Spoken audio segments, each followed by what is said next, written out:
Well, here's a story the press have largely ignored for some reason, but we are going to stay on top of as long as it takes. A UVA student, an American, is being held captive in North Korea. His name is Otto Warmbier. He's 21 years old. And last January, he was sentenced to 21 years of hard labor. Here now is a look at what he did and why he's being punished. Otto Warmbier is a 21-year-old American citizen from Ohio and a student at the University of Virginia. But this year, he's not on campus in Charlottesville. Instead, he's serving 15 years of hard labor in communist North Korea. My brother and my sister need me. I beg that you see how I am only human. How I have made the worst mistake of my life. In January, Warmbier was arrested at the Pyongyang airport while getting ready to board a flight home with a tour group. The North Koreans say he attempted to steal a poster from his hotel.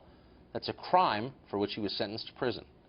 The video released by the North Korean government shows Warmbier on the day he was sentenced, dragged through the nation's highest court in handcuffs and forced to endure a sham trial where he was convicted of hostile acts against the people of North Korea. We strongly urge the North Korean government to pardon him and grant him special amnesty and immediate release. The arrest came at the same time the United States was considering new sanctions against the regime. And while the U.S. government has publicly expressed concern about Warmbier's sentence, it is increasingly clear that the North Korean government seeks to use U.S. citizens as pawns to pursue a political agenda. It's not clear what is being done. And in any case, the rhetoric has made no difference for Warmbier, for whom today is his 340th day in captivity. The tape is enough to make you cry. So what is being done to bring Otto Warmbier home? Joining us now is Ambassador John Bolton. He's, of course, the former U.S. Ambassador to the United Nations. Ambassador, it's great to see you. Glad to be here. So North Korea seems to be behaving like North Korea behaves. I'm not surprised by that. I don't think anyone who follows it is. I'm really surprised by the callousness of the State Department and the disorganization. So the Warmbiers have met with the State Department a number of times. And in a bunch of those occasions, State Department officials have said to them, well, why'd you let him go? Blaming the parents for the captivity of their son. He's an American. I don't even know what to say. Does that surprise you that they behave that way? No, unfortunately, it's fairly typical. I mean, the function of the U.S. government in situations like this is to protect American citizens, whether they get into a bad situation out of carelessness or recklessness or fully intending it. The fact is here, North Korea is a barbaric state. It's the only hereditary communist dictatorship in the world. Its ruler is, by our terms, maybe not by theirs, but by our terms, a fruitcake.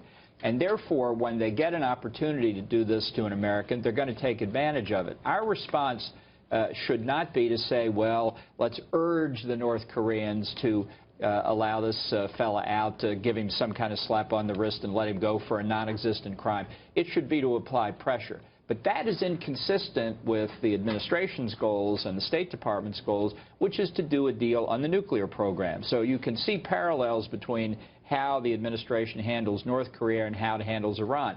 They take American hostages in Iran. They fire on American warships. Nothing stops the nuclear deal, and I think it's the same sort of thing here. Well, I mean, look, there's a lot going on in the world. It's a complicated place, but the basic promise of American citizenship is that your country will stand up for you when you're in trouble. And just to be totally clear, there's no gray area in this story. This kid was on a school tour to North Korea ridiculous. He didn't do anything wrong. It's ridiculous. So why aren't they standing up for him? Yeah, if you could find an American teenager or young person who hasn't stolen a poster somewhere, it'd be hard to imagine. And I think the reason that they're not doing it is that they lack the willpower to carry through on the implications. And this is not just a problem of Obama. Let's not forget, North Korea was removed from the list of state sponsors of terrorism during the Bush administration. Yes. Despite a history of kidnapping South Koreans, kidnapping Japanese, in effect kidnapping Americans. So the signal that we've been sending to them is you can do this and get away with it. And because countries all over the world watch behavior of the United States toward others, when Obama pays $1.7 billion in ransom for 4 people being held hostage in Iran, obviously the North Koreans see this as a bargaining chip as well. Doesn't this fit with Trump's whole campaign theme, as I understood anyway, which is the U.S. government's going to stand up for Americans?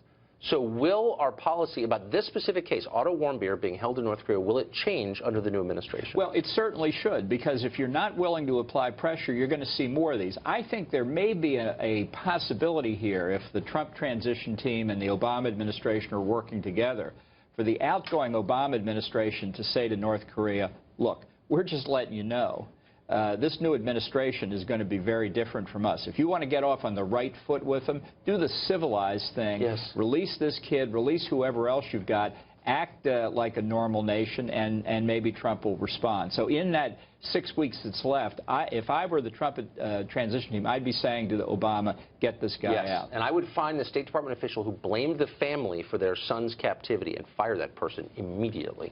It's totally outrageous. Ambassador, thank you. Glad to be with you. Appreciate it.